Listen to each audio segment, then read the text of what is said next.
কিছু লোক দেখলো সমুদ্রের ধারে একটি শার্ক পড়ে আছে এবং শার্কটি চিৎকার করছে। তো লোকগুলি তার উপর জল দেওয়া শুরু করলো। তো শার্কটি অনেকক্ষণ ধরে পড়ে থাকার জন্য তার অবস্থা খুব খারাপ ছিল। শার্কটি শিকার করার জন্য সমুদ্রের ধারে আসে এবং ঢেউয়ের মাধ্যমে সমুদ্রের ধারের অনেকটা ভেতরে চলে আসে এবং সে নিজে সমুদ্রের মধ্যে যেতে পারছে না এবং সে চিৎকার করছে, হয়তো সাহায্য চাইছে মানুষদের কাছে যে তাকে যাতে সমুদ্রের মধ্যিখানে নিয়ে যাওয়া হয়। তো মানুষজন তাকে তার উপর জল দিচ্ছে, কারণ তার কাছে যাওয়ার কেউ সাহস পাচ্ছে না। তার সে যখন হাঁ করছে তার দাঁতগুলো বিশাল বড় লাগছে। কিছুক্ষণ পর একদম শিথিল হয়ে যায় শার্কটি। তারা ভাবে হয়তো শার্কটি পৃথিবী ছেড়ে চলে গেছে, কিন্তু আবার কিছুক্ষণ পর শার্কটি মুখ খোলে এবং আবার চিৎকার করতে শুরু করে। তো সবার মধ্যে একটা খুশির ঝলক চলে আসে, তারা শার্কটিকে বাঁচাতে চায়। তো ফাইনালি একটি লোক শার্কটির কাছে আসে, তার পেছনে লেজে একটি দড়ি বেঁধে দেয়। লোকটি সাহস করে এসেছে বলেই হয়তো শার্কটি প্রাণে বেঁচেছিল। তো লোকটি প্রথমে জল তো দিচ্ছিল, তারপর দড়িটা বাঁধতে শুরু করে এবং আরেক দিকটা তার বোটের সঙ্গে বেঁধে দেয়।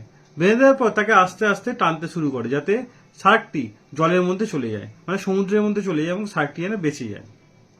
সবাই শার্কটিকে বাঁচানোর চেষ্টা করছিল, কিন্তু শার্কটিকে যখন জলের মধ্যে নিয়ে আসা হলো, শার্কটি কিন্তু কোনো নড়াচড়া করছিল না। তো সেটা দেখে সবাই খুব দুঃখ পেল এবং তো উদ্ধারকারী দলকেও ডাকা হলো।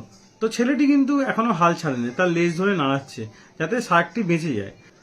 উদ্ধারকারী দল এসে তাকে সমুদ্রের মধ্যিখানে নিয়ে গেল।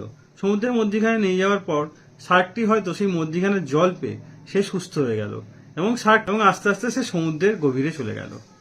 তো ছেলেটি ভেবেছিল তার সঙ্গে এই শার্কটির সম্পর্ক এতটুকুই ছিল, কিন্তু না, শার্কটি কখনো তার উপকারী কখনো ভোলে না। তো ফাইনালি যখন ছেলেটি ডাইভে যায় তখন দেখে একটি শার্ক তার দিকে ছুটে আসছে। সে প্রচন্ড ভয় পেয়ে যায়। তারপর সে দেখে সেই শার্ক যাকে সে বাঁচিয়েছিল। তো শার্কটি যখন বুঝতে পারে যে এই ছেলেটি তাকে সাহায্য করেছিল, শার্কটিও তার সঙ্গে সেটে যায় এবং ছেলেটি শার্কটির মাথায় হাত বুলিয়ে দেয় এবং শার্কটি আস্তে আস্তে তার থেকে দূরে চলে যায়।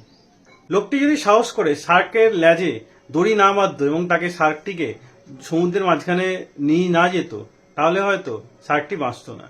শার্কটি সেহেতু সাহায্য করেছিল এবং শার্কটি তার সাহায্যের প্রতিদানও অবশ্যই দিল। তো শার্কটিকে বাঁচিয়ে এই লোকটি একটি মানবতার পরিচয় দিয়েছে। তো ভিডিওটি দেখে আমরা এটি বুঝতে পারি, যদি কোনো প্রাণীকে আপনি সাহায্য করেন, সে সারা জীবন আপনার কৃতজ্ঞ হয়ে থাকবে। যখনই সে সুযোগ পাবে আপনার কৃতজ্ঞতা অবশ্যই রাখবে। তো ভিডিওটি ভালো লাগলে অবশ্যই লাইক করে শেয়ার করে দেবেন।